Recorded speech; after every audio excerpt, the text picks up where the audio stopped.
আসসালামু আলাইকুম এভরিওয়ান, আশা করছি সবাই ভালো আছেন। আমি ভালো আছি। আমি আছি আপনার পাশে শফিক মাসুম।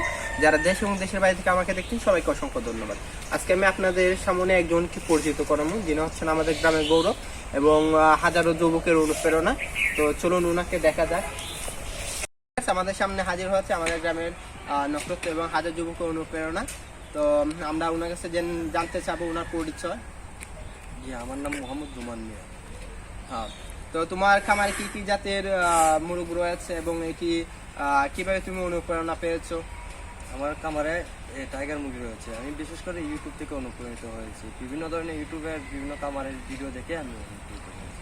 এবং এটি সামনে বড় করার চিন্তা ভাবনা আছে কিনা যদি একটু শেয়ার করতে। আমি বিশেষ করে প্রথম 50টা মুরগি দিয়ে শুরু করছি। শুরু করে আমি পরীক্ষামূলক 50টা মুরগি আনছি। তখন দেখা যাচ্ছে যে আমি প্রায় মুরগি টিকে যাচ্ছে। তাই আমি ভবিষ্যতে আরও বাড়ানোর চেষ্টা করতেছি। এটা আমি অনেক বড় করার চেষ্টা করছি। বিভিন্ন সমস্যার সম্মুখীন হতে হয়, যেমন মুরগির বিভিন্ন ধরনের রোগ হতে পারে। এই সময় তোমার কোনো ধারণা আছে কি না, অথবা তুমি এটা কিভাবে প্রতিরোধ করবে? আমার বিশেষ করে বেশি ধারণা নেই, অল্প ধারণা নেই। যখন যে রোগ হয় তখন এই পরামর্শ নিয়ে আমি বিভিন্ন ভ্যাকসিন ওষুধ আমি প্রয়োগ করি। প্রয়োগ করার পর টুকটাক মোটামুটি সুস্থ হয়।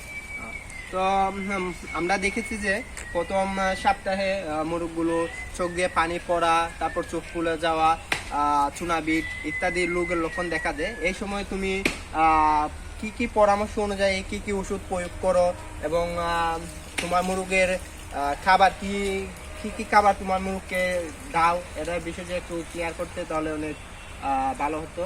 বিশেষ করে চোখ দিয়ে পানি পড়া, চুনাবিটা, এটার জন্য বিশেষ করে রানীক্ষেত ভ্যাকসিনটা দিলেই হয়ে যায়।